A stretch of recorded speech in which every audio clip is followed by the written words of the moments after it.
मैं तो बहुत पहले कहा ना, कुछ ऐसे छिटपुट अधिकारी हैं एक दो कि जो अंदर से हाथी साइकिल हैं, ऊपर से कमल रहते हैं और वो जांच में पाए जा रहे हैं। और निश्चित रूप से बड़ा प्रदेश है, बड़ा तंत्र है, उसमें एक दो कैसे मिल ही जाते हैं। एक दो रोके हम अपने सरकार अपने उस व्यवस्था पर प्रश्न नहीं खड़ा कर सकते ना। उत्तर प्रदेश में मंत्रियों की नाराजगी अधिकारियों से सामने आ रही है। उसी गिरफ्त में एक नाम है संजय निषाद जी का, जिनका बयान आया है। संजय निषाद जी, अधिकारियों का बड़ा बोलबाला उत्तर प्रदेश में सुनाई पड़ रहा है, आप कैसे देखते हैं? क्या लगता है कि अधिकारियों की ज़्यादा चल रही है, मंत्रियों की कम? देश में प्रदेश में जनता की बोलबाला और जनता की बात सरकार तक आती है, उससे समस्याओं का समाधान माननीय योगी आदित्यनाथ कर रहे हैं। एक छोटे मोटे अधिकारी, मैंने पहले भी कहा था कि एक दो ऐसे हैं जिनके खिलाफ जांच भी करते हैं माननीय योगी आदित्यनाथ, उनके खिलाफ कार्रवाई भी करते हैं। ऐसा कुछ नहीं, अगर उनका चलता तो जनता दोबारा मोहर कैसे मारती है? आज जनता खुश है। खटीक जी ने जो लेटर लिखा है उसमें अधिकारियों को लेकर बहुत चर्चा करी है। क्या लगता है कि अधिकारी कुछ ऐसे हैं पुरानी पार्टी, आपने जैसा कहा कि पुरानी पार्टी से प्रेरित हैं या जो भी है? अब किसी से प्रेरित हो सकते हैं, अपना उनका निजी मामला हो सकता है, वो उनकी बात है, उसका जवाब वही दे सकते हैं। अधिकारियों को लेकर जो केशव मौर्य ने कल ट्वीट करा है कि ऐसा ना हो कि जो है मुझे कोई एक्शन लेना पड़ जाए, इसको कैसे देखते हैं? क्योंकि केशव मौर्य डिप्टी सीएम है और अधिकारियों को लेकर लगातार बात।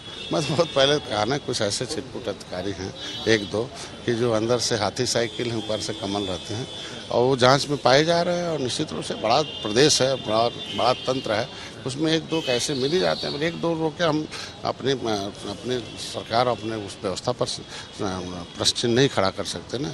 और सब ठीक चल रहा है, ठीक नहीं चलता तो आज 100 दिन में हम अपने विभाग को जहाँ से कहाँ से पहुँचा। अधिकारियों की जो आप कह रहे हैं हाथी और साइकिल के चिन्ह की बात, साइकिल तो पुरानी सरकार हो गई, अब तो 5 साल भी बीजेपी को हो गए, तो उन अधिकारियों पर कार्रवाई क्यों नहीं हुई? नहीं, अरे कहीं न कहीं छुपे पड़े रहते हैं। वो जब चरित्र अपने चाल और चरित्र को जब दर्शाते हैं तभी तो पता चलेगा। ऐसे तो थोड़ी है, उसमें तुरंत देखो कार्रवाई होती है और ऐसे लोगों को चिन्हित करके उनको दंडात्मक कार्रवाई होती है। बैक टू बैक तबादलों में गड़बड़ियां सामने आ रही हैं। पीडब्ल्यूडी जितिन प्रसाद के ओएसडी को हटा दिया गया है, लगातार कार्रवाई हो रही। क्या लगता है इसमें अधिकारियों का रोल है या मंत्री खुद इन्वॉल्व है? नहीं, मैंने बता दिया ना कि हमारे मंत्री समूह में धन्यवाद दूंगा माननीय मोदी जी, योगी जी को, कि उन्होंने एक ऐसी व्यवस्था की कि हर हफ्ते कैबिनेट की बैठक होती है, हर 15 दिन में मंत्री समूहों की बैठक होती है और मंत्री समूहों को सबको अवसर मिलता अपनी बात करने का, और अवसर मिलता और माननीय मुख्यमंत्री जी अवसर मिला है तो दिनेश खटीक सुनते भी हैं और उसके समाधान भी करते हुए सबके मामले में। और ऐसा 100 दिन में कभी अवसर नहीं मिला कैबिनेट में कि किसी ने इस तरीके की बात की हो और उसकी समस्याओं का समाधान नहीं। अवसर मिलता है तो दिनेश खटीक को एक पत्र क्यों लिखना पड़ता है जिसमें? अब उनका निजी मामला है, किससे प्रेरित है, कैसे किए, उसका जवाब वही दे सकते। पिछड़ों की बात करते हैं, आप एक बड़े नेता, यूपी आपने इलेक्शंस में भी काफी बीजेपी को सीट दिलवाई हैं, पर जब उन्होंने लिखा, आपने लेटर पढ़ा होगा कि दलितों की बात की, मैं दलित हूँ इसलिए मुझे मीटिंग में नहीं बुलाया जाता है। आप क्योंकि खुद एक दलितों के लिए चेहरा है, पिछड़ों के लिए चेहरा है, ऐसी बात जब संजय निषाद सुनते हैं तो उनके दिमाग में क्या ख्याल? हमेशा कैबिनेट आते हैं, हमेशा मंत्री समूह की बैठक होती है, कैसे नहीं बुलाया जाता? 100 दिन है, हमेशा उपस्थित रहते हैं। ऐसा तो नहीं कभी देखा कि फलाने उपस्थित नहीं है, उनका गैर हाजिर हैं और किस कारण से। और दलित की बात कर रहे हैं, पिछड़े सभी जाति सभी धर्म के लोग आज के दिन में माननीय मोदी जी, योगी जी चिंता भी करते हैं, उनकी समस्याएं भी सुनते देखते हैं और उसी समस्याओं पर प्रभावी कार्यक्रम। ऐसी उपेक्षा होती है आपके भी, जैसे मत्स्य विभाग आपका है जो केवट है, बेसिकली उनके उपेक्षा होती है, तो संजय निषाद क्या पत्र लिखेंगे या कुछ इस तरह करेंगे? अभी तो हमको लगता है कि उपेक्षा नहीं होना चाहिए। अगर ऐसा भविष्य में आता है तो उसका देखा जाएगा, समाधान होगा। और निश्चित रूप से आज के दिन में जनप्रतिनिधि काम है जनता और सरकार के बीच में समन्वय स्थापित करना। आज उस समन्वय स्थापित करके हम 100 दिन में अपने इस विभाग को धरातल पर लाया हूं और जनता तक पहुंचा दिया हूं।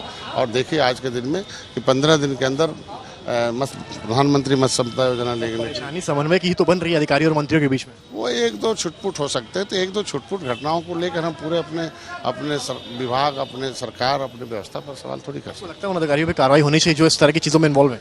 कर ही रहे माननीय, मैं धन्यवाद इसीलिए दे रहा हूँ अपने मुख्यमंत्री को कि जो भी मिल रहा है उसके खिलाफ जाँच हो रहा है और कार्रवाई भी कर रहे हैं। बहुत शुक्रिया। तो ये थे हमारे साथ संजय निषाद जी। इनका कहना ये है कि जो भी इस तरह के मंत्री हैं वो सपा और बीएसपी से कहीं ना कहीं इन्फ्लुएंस है। उनका कहना है कि अगर इनके समाज में ऐसा होता है तो ये भी कार्रवाई की आगे चल के मांग करेंगे। कैमरामैन नीरज के साथ समझ श्रीवास्तव।